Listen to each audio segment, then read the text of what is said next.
Hey everybody, how you guys doing? Welcome back to the channel.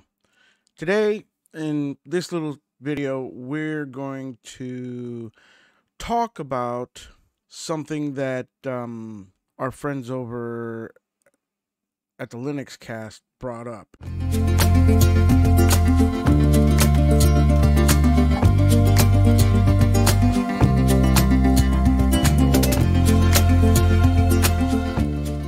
I responded on his video about it that I would be changing my format because I do see benefit in what he's talking about, and it is that most of the distro reviews that are done by us YouTubers are mostly bad, and that in fact has some merit.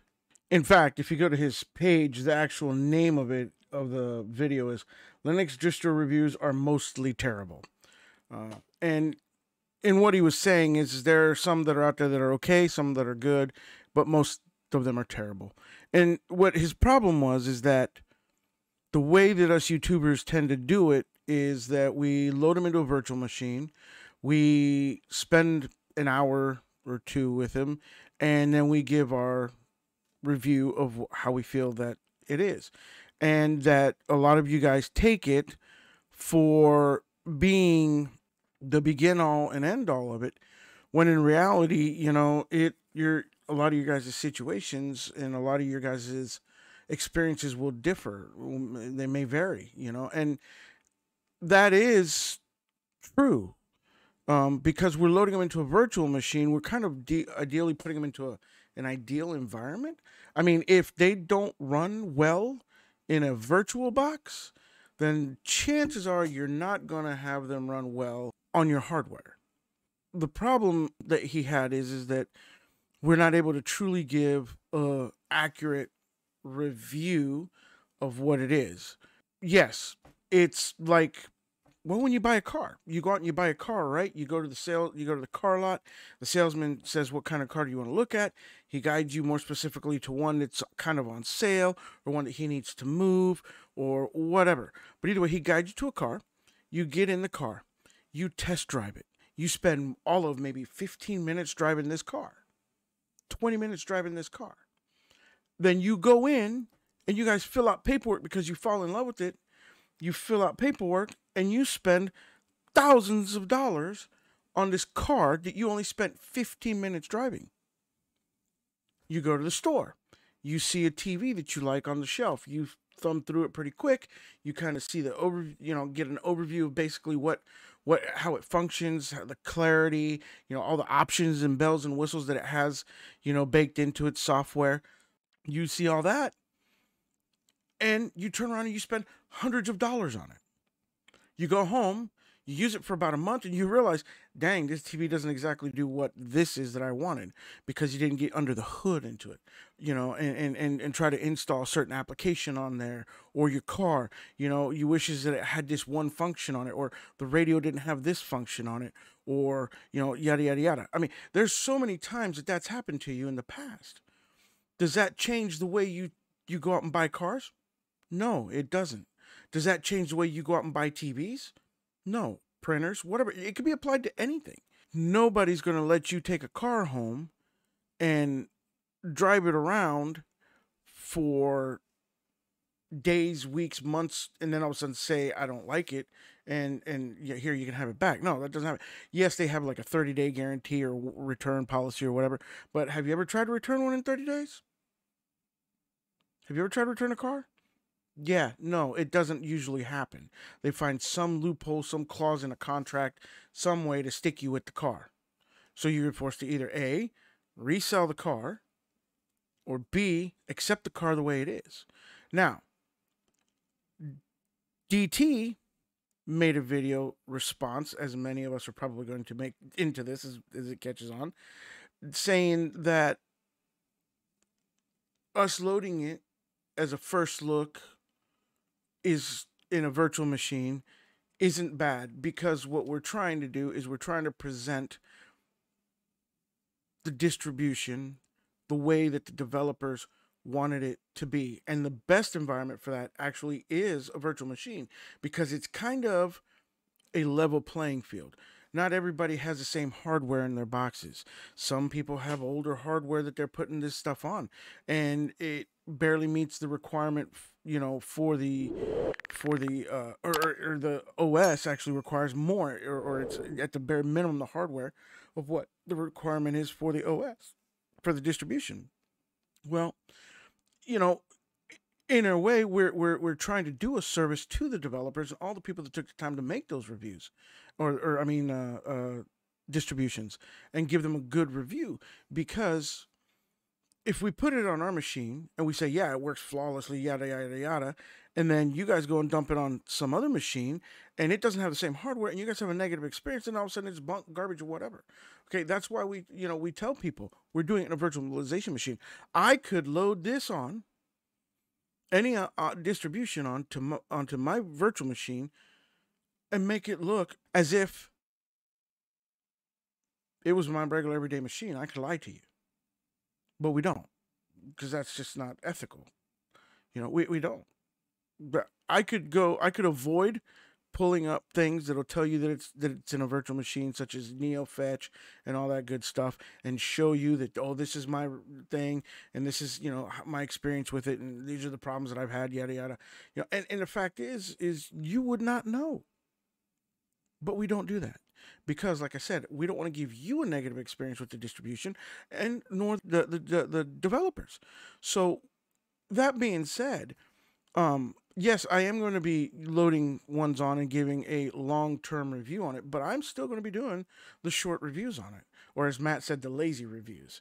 And that's fair enough, because there are 300 or more different distributions, because there's new ones coming out all the time, of Linux, iterations of Linux. There's no way in blue hell that I'm going to be loading and writing each one of those for a month. I have production to do. I have work to do. I don't only do this. I'm doing a podcast now, and I'm also doing other things, internet businesses that I run as well. And so I don't have time to keep constantly distro hopping. I mean, that's the glory of Linux, that you can do that relatively smoother. But I mean, you can do that with Windows. You can, I mean, not hot, but you can reinstall. In fact, that's one of the biggest complaints that Windows people have all the time, is that, their version breaks and they have to constantly be reinstalling Windows to fix it. Why would you want to do that with freaking Linux? I don't get the allurement of distro hopping. I actually hated it till I found them. I like to ride what I use for a long time, and that's okay. I mean, I'm sorry if it doesn't meet people's narrative of, or view of, what it is that they believe I should be doing with my reviews, but I mean, I'm going to try to make it happen so that I am doing a couple long-term reviews, but I'm still going to continue doing the regular small reviews too, or the lazy reviews, as Matt called them, however you want. And I mean, he said he was just as guilty of it too as anybody else. So, I mean, he wasn't actually calling anybody out on anything. He was just simply saying that, he believes we're doing a disservice to the community. And I see his point of view too. It is nice in a perfect world that, you could buy a car, take it home and drive it for 4 months, and then say, you know what, it doesn't quite fit my bill because I found this feature, and this feature doesn't work for me, so let's go ahead and get rid of it. You know what I'm saying? I need to bring it back. But that's just not how it works. It just doesn't work. And so in this situation, I'm going to, continue to do business the way it is. I will do a long-term review of it. Like I've been in Fedora for a while. I'm getting ready to dump Fedora, and I'm going to go to something else that I'll make a video on, and then we'll try that. And I'm not dumping Fedora because Fedora is bad. I'm dumping Fedora because there are certain things that it doesn't do the way that I want it to do, and quite frankly, I want to try something else that says it can do, and I want to give that a shot. I think that when you guys are watching these distro review videos, that you guys really should be looking at that aspect and be aware of that. That yeah, there is potential that you download this distro on your box and it causes issues. That's fair enough. I mean, because we don't know what hardware you have, and oftentimes 9 times out of 10, the one-offs are, oh, this keyboard doesn't work, or oh, it doesn't read my hard drives right, or whatever. But 9 times out of 10, the main bugaboo is gonna be wireless NIC card drivers. Those are usually the problem. And so, and that's usually in laptops, not so much desktops, but it can be. Uh, so I mean that's usually the biggest complaint that people have with the distro. Then they test it, that I read everywhere. So I mean, like I said, just understand that we do what we do. We do try to present the distribution. Well, we should be trying to present the distribution in the best light possible to show you what it is fully capable of, and allowing you to make the decision whether or not you want to try to drive that distro as a daily, or even your current distro hop. I mean, there are some people out there that love distro hopping, but I digress on that. Either way, every time that you see a review, or every time that you see a distribution that you think might be right, well, just know that you may not meet all the requirements. It may not be 100% ideal, whatever it is, but just know that you have that you have that to do. I mean, what do I know? I'm an old guy. I'm in. I've been using Linux for a long time, and there's tons of operating systems that I've used over the course of the years and tried out and did this and did that with, and you know, I enjoyed them. They worked fine for me. Would they work fine for most people? Yeah. I've had a few of them that I put on my box, and it's been like, well, wah, wah, wah. Yeah, no good. Got to get this one out of here. It's not ready yet, in my opinion. But does that mean that they don't work for somebody else? Absolutely not. No, not at all. They work fine for other people because these distributions are still around, and by the download count, tons of people have downloaded them. So, I mean, I don't know what to tell you. It is what it is. Either way, guys, leave your opinion and how you feel, and just know that it is an opinion, that no matter what you post doesn't make you wrong. Other people may take it wrong, or they may have a different opinion, but that doesn't mean that your opinion's wrong, because your opinion is yours and you own that, and it counts. So leave your opinion down below in the comments. Don't forget to like and subscribe, and click that notification bell so you know when new videos come out, and keep on doing what you guys do. Keep on Linuxing, and y'all have a great day.